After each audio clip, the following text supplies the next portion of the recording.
दोस्तों, आज मैं सुना रही हूँ शिवानी जी की कहानी लाल हवेली। हिंदी साहित्य जगत में शिवानी जी एक ऐसी शख्सियत रहीं जिनकी हिंदी, संस्कृत, गुजराती, बंगाली, उर्दू तथा अंग्रेजी पर बहुत अच्छी पकड़ रही। इनका वास्तविक नाम गौरा पंत था, किंतु वे शिवानी के नाम से लेखन करती थीं। इनका जन्म राजकोट, गुजरात में हुआ था और इनकी शिक्षा शांति निकेतन में हुई थी। इन्होंने अपनी कृतियों में नायिका के सौंदर्य और उसके चरित्र का वर्णन बड़े ही दिलचस्प अंदाज में किया है। तो शुरू करते हैं आज की कहानी लाल हवेली। अगर आपको ये कहानी अच्छी लगे तो जरूर लाइक कीजिएगा और ऐसी ढेर सारी कहानियां सुनने के लिए हमारे चैनल स्टोरी कार्ड को सब्सक्राइब भी कीजिएगा। ताहिरा ने पास के बर्थ पर सोए अपने पति को देखा और एक लंबी सांस खींचकर करवट बदल ली। कंबल से ढकी रहमान अली की ऊंची तोंद गाड़ी के झकोलों से रह रहकर कांप रही थी। अभी 3 घंटे और थे। ताहिरा ने अपनी नाजुक कलाई में बंधी हीरे की जगमगाती घड़ी को कोसा। कमबख्त कितनी देर में घंटी बजा रही थी। रात भर एक आंख भी नहीं लगी थी उसकी। पास के बर्थ में उसका पति और नीचे के बर्थ में उसकी बेटी सलमा दोनों नींद में बेखबर बेहोश पड़े थे। ताहिरा घबराकर उठ बैठ गई। क्यों आ गई थी वह पति के कहने में? 100 बहाने बना सकती थी। जो घाव समय और विस्मृति ने पूरा कर दिया था, उसी पर उसने स्वयं ही नश्तर रख दिया। अब भुगतने के सिवा और चारा ही क्या था? स्टेशन आ ही गया था। ताहिरा ने काला रेशमी बुर्का खींच लिया। दामी सूटकेस, नए बिस्तर बंद, एयर बैग, चांदी की सुराही उतरवा कर रहमान अली ने हाथ पकड़कर ताहिरा को ऐसे संभाल कर अंदाज से नीचे उतारा जैसे वह कांच की गुड़िया हो। तनिक सा धक्का लगने पर टूटकर बिखर जाएगी। सलमा पहले ही कूदकर उतर चुकी थी। दूर से भागते हांफते हाथ में काली टोपी पकड़े एक नाटे से आदमी ने लपक कर रहमान अली को गले से लगा लिया और गोद में लेकर हवा में उठा लिया। उन दोनों ही की आंखों से आंसू बह रहे थे।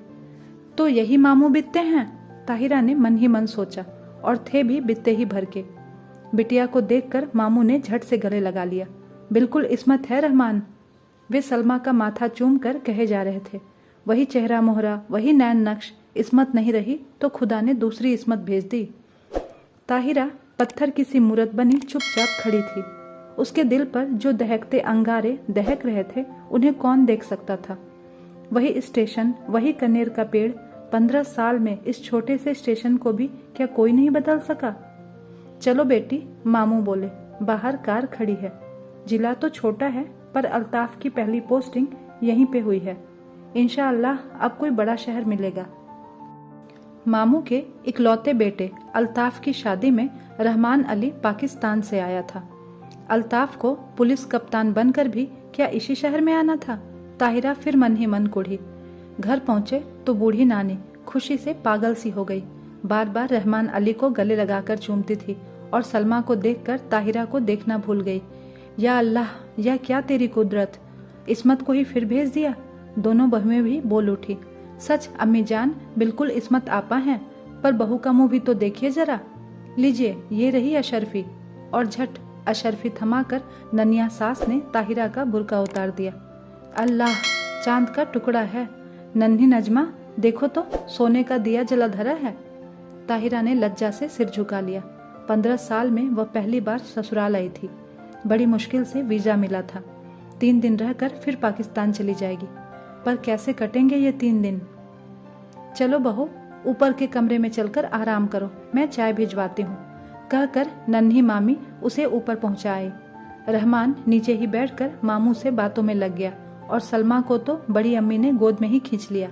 बार बार उसके माथे पर हाथ फेरती और हिचकियां बंध जाती। मेरी इस्मत, मेरी बच्ची। ताहिरा ने एकांत कमरे में आकर बुर्का फेंक दिया। बंद खिड़की को खोला तो कलेजा धक हो गया। सामने लाल हवेली खड़ी थी। चटपट खिड़की बंद कर तख्त पर गिरती पड़ती बैठ गई। खुदाया, तू मुझे क्यों सता रहा है? वह मुंह ढांप कर सिसक उठी।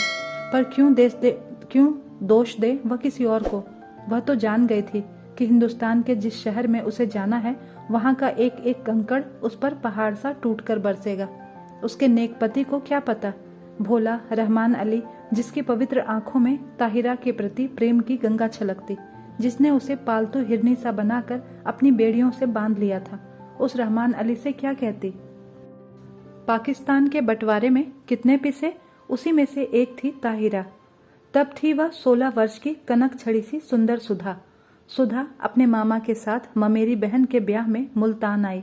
दंगे की ज्वाला ने उसे फूंक दिया। मुस्लिम गुंडों की भीड़ जब भूखे कुत्तों की भांति उसे बोटी सी निचोड़ने को थी, तभी फरिश्ता बनकर रहमान अली आ गया। नहीं, वे नहीं छोड़ेंगे। हिंदुओं ने उनकी बहू बेटियों को छोड़ दिया था क्या? पर रहमान अली की आवाज की मीठी डोर ने उन्हें बांध लिया। सहसा सामने सांवला सा दुबला पतला रहमान अली कठोर मेघ बनकर उस पर छा गया। सुधा बच गई, पर ताहिरा बनकर। रहमान की जवान बीवी को भी देहली में ऐसे ही पीस दिया गया था। वह जान बचाकर भाग आया था, बुझा और घायल दिल लेकर। सुधा ने बहुत सोचा समझा और रहमान अली ने भी दलीलें की, पर परेशान हो गया। हार कर किसी ने एक दूसरे पर बीती सुने बिना ही मजबूरियों से समझौता कर लिया।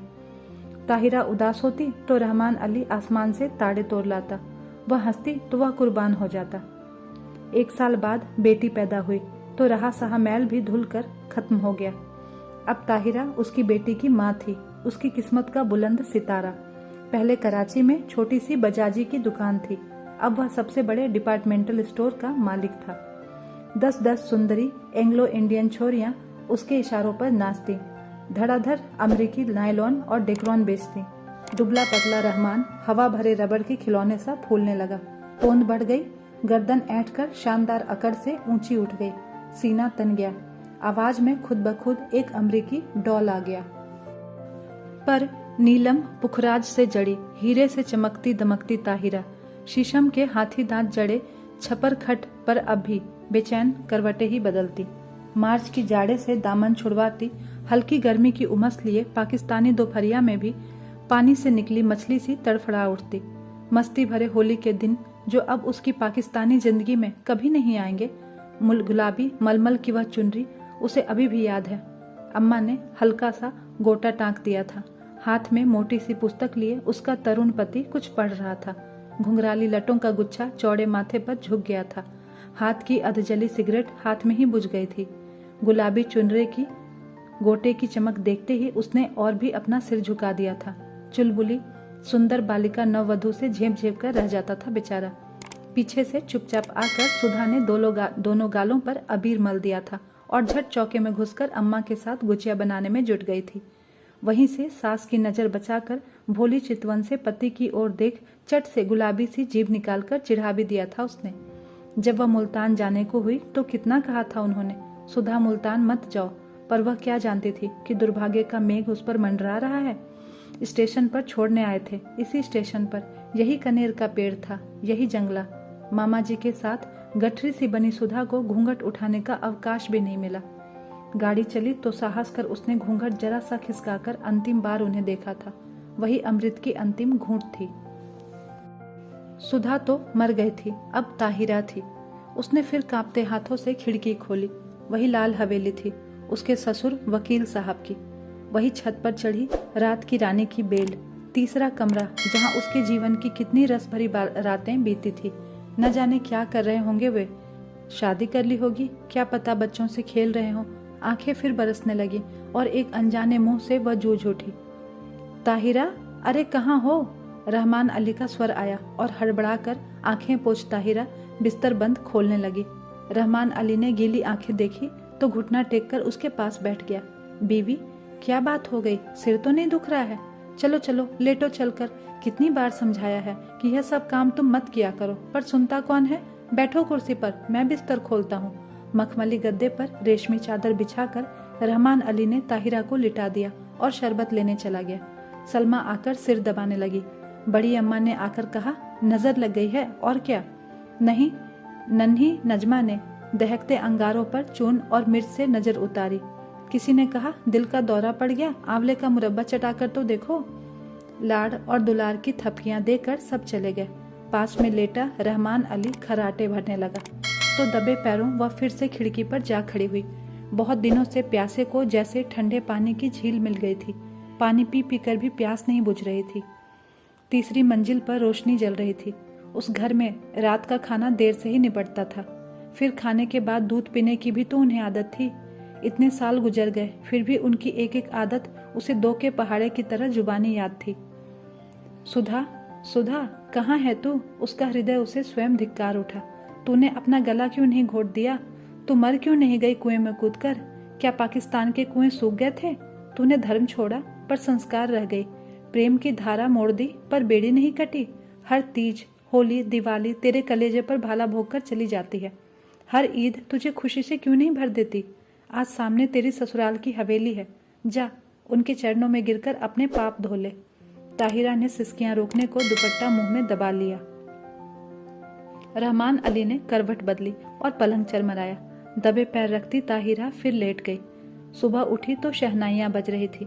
रेशमी, रंग बिरंगी गरारा कमीज, अबरखी चमकते दुपट्टे, हिना और मोतिया की गमक से पूरा घर महक रहा था। पुलिस बैंड तैयार था। खाकी वर्दियां और लाल तुर्रम के साफे सूरज की किरणों से चमक रहे थे। बारात में घर की सब औरतें भी जाएंगी। एक बस में रेशमी चादर तानकर पर्दा खींच दिया गया था।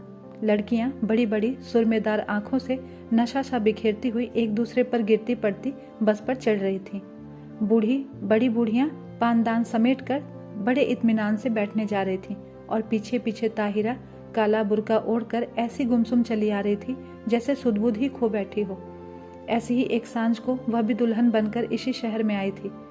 बस में सिमटी सिमटाई लाल चुनर से ढकी, और आज था यह स्याह बुर्का जिसने उसका चेहरा ही नहीं पूरी पिछली जिंदगी अंधेरी में डुबो कर रख दी थी। अरे, किसी ने वकील साहब के यहाँ बुलवा भेजा या नहीं? बड़ी अम्मी बोली और ताहिरा के दिल पर नश्तर फिरा। दे दिया अम्मी, मामू जान बोले। उनकी तबीयत ठीक नहीं है, इसी से नहीं आए। बड़े नेक आदमी हैं। बड़ी अम्मी ने डिबिया खोलकर पान मुंह में भरा, फिर छाली की चुटकी ली और बोली, शहर के सबसे नामी वकील के बेटे हैं, पर आस ना औलाद। सुना एक बीवी दंगे में मर गई तो फिर घर ही नहीं बसाया। बड़ी धूमधाम से ब्याह हुआ था, चांद से दुल्हन आई। शाम को पिक्चर देखने का प्रोग्राम बना। नया जोड़ा, बड़ी अम्मी, लड़कियां, यहाँ तक कि घर की नौकरानियां भी बन ठन कर तैयार हो गईं, पर ताहिरा नहीं गई। उसका सिर दुख रहा था। बेसिर पैर के मोहब्बत के गाने सुनने की ताकत उसमें अब नहीं थी। अकेले अंधेरे कमरे में वह चुपचाप पड़ी रहना चाहती थी। हिंदुस्तान, प्यारे हिंदुस्तान की आखिरी सांझ। जब सब चले गए तो तेज बत्ती जलाकर वह आदमकद आईने के सामने खड़ी हो गई। समय और भाग्य का अत्याचार भी उसका अलौकिक सौंदर्य लूट नहीं सका था। वह बड़ी बड़ी आंखें, गोरा रंग और संगमरमर सी सफेद देह। कौन कहेगा कि वह एक जवान बेटी की माँ है?